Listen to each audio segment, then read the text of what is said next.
list? Are there lead or phosphorus? Because don't forget the bees are taking nectar from the flower. And if there is, like, for instance, you know, there's been a lot of talk about Ogoni cleanup. So say it was a hive located in Ogoni land. Of course, by default, your honey would be exposed to benzene, which is in the environment. So what we do, and I think this is where the value add of a company like us is, as opposed to other people that just buy honey in kegs, is that you need to know where your honey is coming from. You need to build that quality assurance on your supply chain. You need to train the farmers. We look at a whole capex investment in ensuring that the outgrowers have the understanding. Because if you're buying honey from co-ops that has chemicals, then obviously, you know, it's not sustainable and you could end up being sued, etc. So for us to be able to export efficiently as a country, this is where the regulator needs to work with the NABG, which is Nigerian Agricultural Business Group, work with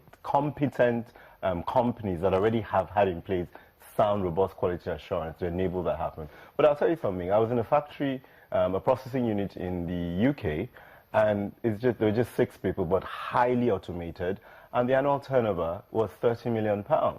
So people, Ouch. £30 million. There's honey. 6 people. From honey. Yes. Right. So people, and then you see, when you look at the beekeeping value chain, we're just looking at honey. There's honey, there's beeswax. So like our companies at Sehai Foods, because we're doing an end-to-end process, we've got the beeswax. And the beeswax is what you use for lipstick, you use it for pharmaceuticals, it's what you use in the heating pan for drugs. You know, so these are, again, at the moment, you've got pharmaceutical companies in Nigeria bringing in beeswax from abroad because the local environment had not sort of come together to process and provide suitable raw materials. And lastly, there's propolis. Propolis is very high end. It needs to be collected in a very, very regulated and sensitive manner so that it does not and that's more expensive than the honey. It is much more expensive, far more expensive. Now, what kind of tests do you perform when you collect the honey from the various farms? Well, that's where we come to ensure quality. We actually take samples into the lab. You can carry out physical chemical test. The physical chemical test is actually done in lab. You can't do this physically in the field as an individual. So when you take this in, you're able to find out what percentage of reducing sugars are available. That's quite a key factor, so we can tell if the honey is adulterated. So if you happen to come across honey in the open market, just before you go on, how does honey get adulterated? That's an interesting one. This is what happens. Honey is actually a viscous material. So what's there is that people actually could go down to boiling molasses, sugars, and then it comes up in the viscous material, and you can easily mix it up. It appears that. And it happens. It's very peculiar, and I can't mention it on TV now, but in certain parts of the country. Isn't that caramel? Yeah, it is. It is. There was even a program in the United Kingdom last year, and it was found out that a lot of the honey in the shops in the UK, because there's a dying bee population in Europe and in the Western world, so there's a lot more imports coming in from other countries. Unfortunately, that's why I'm saying Nigeria we need to work up the game so that we can export into those countries. They found out in the UK through the mystery shopping and all this sort of quality assurance TV program that a lot of the honey in the shops were sugar molasses. And even we have Sehai Foods. What we've done, we also go into shops here and we buy some imported honey. I wouldn't mention names. And test them. And then when we test it, we also find that they're not always honey. So one thing I must say here that Nigerians must learn to start using more of their own, which is our local products that are being processed or are being, where you know that the manufacturers are at least of a good quality. Because not everything foreign is necessarily, yes, absolutely. Now, the honey seems to have various colors. Some are darker than others. Is the color an indication of its purity? No, it's an indicator of where you're getting it from. He talked about site selection.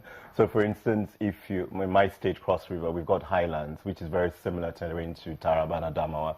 So in the Obudu highlands, the sort of honey you'd collect there would be from trees and fauna that are very much eucalyptus and menthol type plants, conifers, which would be quite similar to what you'd have in the United Kingdom or in Scandinavia. However, come down southwest, say Oshogbo axis, which is a lot of honey in that sort of locality as well. You've got more palm trees, so it's going to be a darker fauna, the darker the color actually is representative of the sort of vegetation and fauna where it's where the bees are feeding from. But there's something that I really want to stress here. People do not understand that bees are so important in the ecosystem. Bees make pollination happen. Have we realized that? A lot of people don't realize that. So we're talking a lot about agriculture in Nigeria. We're talking about the cassava chain. We're talking about other value chains, but we're not focusing on the primary chain that actually enables everything to happen in that ecosystem.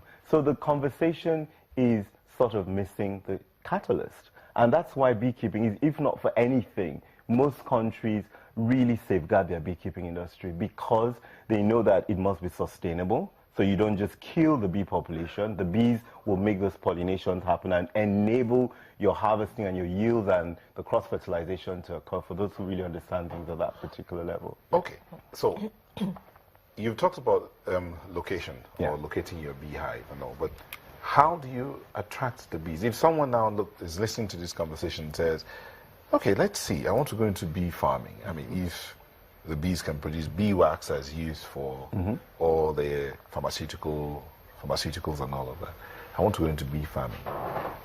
I get my location, but how do I attract the bees? Or do I go and buy the bees, or just catch one bee and throw it in the And they don't have babies. So let me just, because I think the value chain also is there's a lack of understanding of the value chain. So there are farmers, and that's the way we are structured in our company. We've got the farmers who we've trained up and who we continuously train so that they understand and they're sort of backward integration. So they do all the supply, the farming. And at that level, you know, there will always be bees. There are bees. We actually are in Africa and we are blessed. African bees are actually very aggressive. They produce more honey than any other bees in the world. That's why they sting harder. So there are things that will train you during that initial training seminar that when you come into our co-op. And as far as your farming, as far as you put your hive in place and it's well structured, trust me, it will happen. It's a continuous, because bees are everywhere, you know. That question again. Yeah. How do you draw the bees to your hive? They are everywhere. I mean, if I go out there, I might be able to catch one bee flying around, but how do we get the bees to come into... I am sitting there and I want to go into bee farming. I want to do this. I don't want to buy adulterated bees. I mean, honey. I want to farm for these. So... So when you want to catch an animal, for instance, you set a trap. Oh, yes, you set up a hive, which was what you were just saying. That's basically... You need to set up a hive. Describe a hive and how it works to attract the bee. Right. So it's going back to set up your hive. The hive is actually a box of 6 inches length by the reach of 12. That's the smallest minimum size you can get. And you can bat this hive with the honey itself from the previous harvest.